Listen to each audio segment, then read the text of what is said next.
Liesl Dunlop. I'm an antitrust attorney with Axon, Beltrop and Harkrider in New York. And I'm Christine White. I'm the Vice President of Legal Affairs at Northwell Health. We're here today because the Staten Island PPS has received a Certificate of Public Advantage from New York State in connection with this disrupt PPS activities. As part of the government's oversight of the Certificate of Public Advantage, the state has asked the PPS to provide antitrust training to performing providers. And we're here today to provide that training. Specifically, we're going to talk first about the antitrust laws as they apply to PPS activities, and then we will address the Certificate of Public Advantage, providing some background on what that is and what it means for performing providers. So basically, the antitrust laws aim to prevent business practices that unreasonably restrain competition and result in harm to consumers. And there are several different types of antitrust violation. The first type of antitrust concern is agreements to restrain trade, and that's most of what we'll be talking about today. These are agreements between competitors on topics like price or other terms of dealing that somehow impact competition between them. And these kinds of activities usually take place where there's no meaningful integration of their activities, like in a merger or a joint venture or something like that. The other type of antitrust violation is monopolization. And this takes place where you might have a legitimate joint venture, but it has substantial market power. So it accounts for some large proportion of the particular services that are being offered in an area. And when an entity or a venture does have that kind of market power, it can't engage in conduct that excludes or restricts or forecloses competition in that area. Liesl, you referenced with respect to the first antitrust concern, agreements and restraint of trade, a concept that I think has two important components. One is an agreement, I believe has some specific antitrust significance that I'd like you to address. And then I'd like to talk about what it means to be a restraint of trade. Sure. So under Section 1 of the Sherman Act, an agreement in restraint of trade has those two elements, agreement and restraint of trade. For agreement, you need more than one party, and then the agreement can be expressed, so where it's actually a written document or something that's said and hands are shaken, or it can be inferred from the circumstances. So, there could be a discussion about something, and then the parties go away and act in a consistent manner. And sometimes you can infer an agreement from that kind of conduct. It can sometimes be hard to work out whether conduct is undertaken pursuant to an agreement or unilaterally, and that's an important distinction under the antitrust laws. The second thing you mentioned, restraint of trade, any agreement is going to restrain the parties' activities in some way. So the antitrust laws have come up with a couple of concepts to address that. One is per se conduct. That's a category of conduct that is presumptively anti-competitive. Things that any common sense person would agree would restrain trade. Agreements to fix prices, agreements to allocate markets. I'll only deal with this part of the market and you'll only deal with that part of the market. Those kind of agreements are per se illegal, which basically means they're illegal without having to think about what the competitive impact. Everything else, you actually have to think about how the agreement impacted competition. Was competition reduced in the market? Were prices increased? Did consumers suffer? Those kinds of questions. And when we talk about the per se categories of conduct, price fixing, market allocation, group boycotts, my understanding is that if parties are found to have engaged in per se illegal conduct, they are precluded from offering a justification for that conduct under the law. So they don't necessarily have an opportunity to explain to regulators or explain in the context of a court case why it is that they engage in the conduct to begin with. Is that accurate? That's right. I mean, once you've proved that the conduct took place, you've committed a violation. And one other point with respect to per se violations is that there's increasing attention out of the federal antitrust enforcement agencies as well as at the state level with respect to HR, human resources activities, wages, compensations, salaries. And that is an area where I think we're finding a lot of antitrust violations that should be, our preferred provider should be sensitive to those issues. Is that correct? That's right. I mean, HR is one of the new frontiers of antitrust enforcement. And agreements on wages, for example, are treated as a price-fixing agreement like any other. The argument is that competing, say, healthcare entities are actually competitors for the services of their physicians, nurses, administrative personnel, and other kinds of staff. So agreements between them on the amounts that they're going to pay those individuals or other terms of employment would violate the antitrust laws. Okay, and if there were an antitrust agreement in restraint of trade, would you necessarily expect that there be a formal contract documenting the intention to violate the antitrust laws? Or in most antitrust investigations and lawsuits, do agreements tend to be established based on inferences and courses of conduct? It can actually go both ways. Where you have a document that actually establishes a group of entities acting in some coordinated way, as in a joint venture and frankly as in the PPS, that document itself can be used in some sense as evidence of the agreement. Now, does it specifically address the conduct that we're worried about? And I think that's where the differences come in. Often when we're talking about an agreement to fix prices, for example, that won't be written down in the documentation. That will be something that happens more organically through meetings and an ongoing course of conduct. And that's where I think we really need to be careful that when you are in meetings about the PPS and the PPS's business, that you don't step over the line, and we'll talk a bit more about what that means, and get into areas from which someone might infer an agreement to restrain trade. To sum up our discussion so far, Liesl, I think we've covered the per se exposure associated with price fixing, market application, and group boycott. As we think about the kinds of activities that can get PPS providers into antitrust hot waters, one of the foundational issues is whether the providers are competing with one another. I think it's sometimes difficult for providers who are collaborating in ways that promote community health to think of themselves as competitors at all. But I think it's important for our PPS providers to understand that while they may not view themselves as competitors, they may be viewed as competitors of one another under the antitrust laws.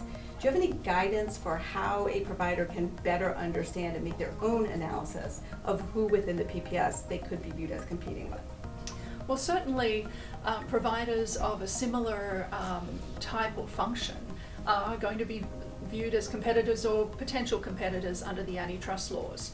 And maybe a way to think about it is, if there is from a patient perspective, would a patient regard you and another provider as alternatives for the same kind of treatment? Or from the perspective of a commercial insurer perhaps who is putting a network together, would you and another provider be alternatives for that network? I mean, certainly the network may include all of you, but do you compete for business from patients and from insurers? And for providers within the PPS who could be viewed as competitors under the antitrust laws, when do they need to be sensitive about antitrust exposure in connection with PPS activities? Sure. So the PPS is engaging in state-approved conduct to achieve the DSRIP goals. It's very well documented, it's very well vetted, and it's being supervised by the state. When you step outside the things that the PPS is doing under its DSRIP goals, that's when you run into risks that your conduct might attract antitrust scrutiny. Now, so, we sometimes call it spillover concerns.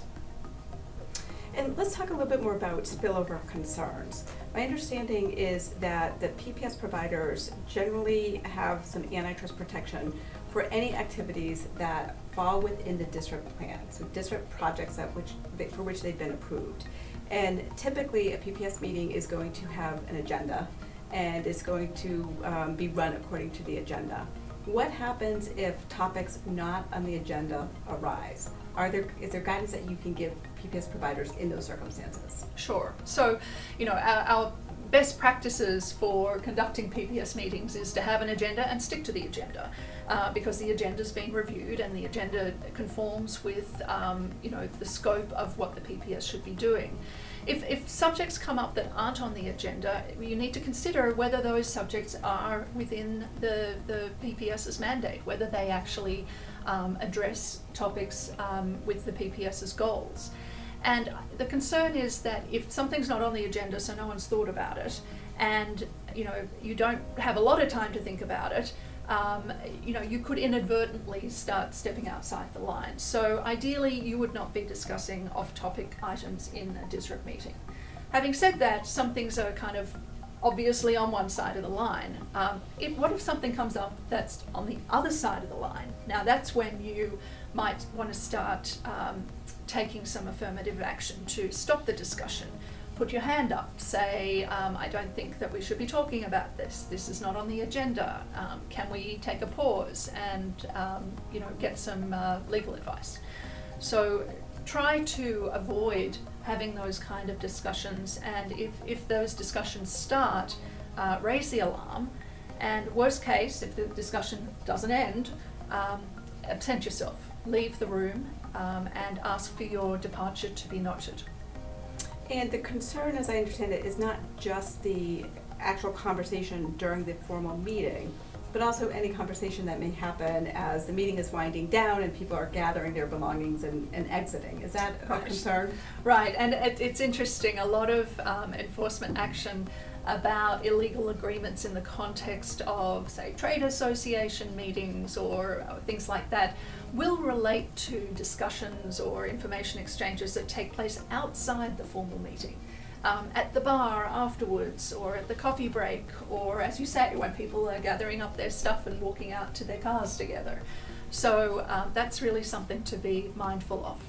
And I want to tie this back to our earlier conversation. You had explained that an agreement in restraint of trade can arise without a formal written document, without a handshake, without any acknowledgement of an agreement. And I think where sometimes people get into a little bit of antitrust hot water is they don't appreciate that the inference can be drawn based on a conversation that has been had, and the suggestion that there's an agreement followed by a course of conduct following that discussion. And this issue where you note that providers who are participating in a meeting that maybe goes down a little bit of a rabbit hole need to excuse themselves and mark their departure from the meeting. And that's specifically to break the link between the discussion and future conduct and make it clear that they are not participating in an agreement.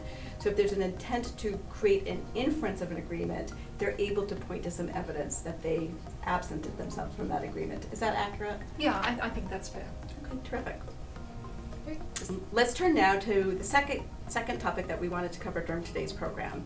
Specifically, let's talk about what a Certificate of Public Advantage, or a COPA, is and what its significance is for the preferred provider system. Sure. So a Certificate of Public Advantage, and I'll just call it a COPA because that's a bit of a mouthful, is a document issued by New York State that provides approval and oversight for any kind of cooperative agreements or arrangements. Basically, the purpose of the COPA is to ensure that consumers benefit from a cooperative arrangement, including through improvements in things like quality of care, access to services, and efficiencies, all the things that the DISRIP program was designed to do. And the COPA, by providing government approval of the preferred provider activities, it also grants antitrust immunity to the PPS. Is that correct? That's right. So basically, once you have the COPA, anything that's done by the PPS within the mandate of the DISRIP plan is protected from any kind of enforcement action under the antitrust laws. And so that means, to go back to our earlier discussion, that the COPA would not protect spillover collusion. That's right, because spillover collusion or spillover effects are outside the scope of the DISRIP plan, which has been approved and that the COPA was given in relation to. Thank you very much. So to recap, we've talked a little bit about the antitrust laws, what they're about, and what kinds of activities might violate the antitrust laws. And we've talked about how PPS members can do things that might violate the antitrust laws. We've talked about the COPA, the Certificate of Public Advantage, and how that protects the activities of the PPS when it's operating within its district plan. We've talked about spillover, when you kind of do things outside that context, and given you a little bit of guidance for things to watch out for in meetings and other interactions with members of the PPS. Liesl, thank you for joining me here today, and thank you to the PPS for putting this antitrust training and education program together.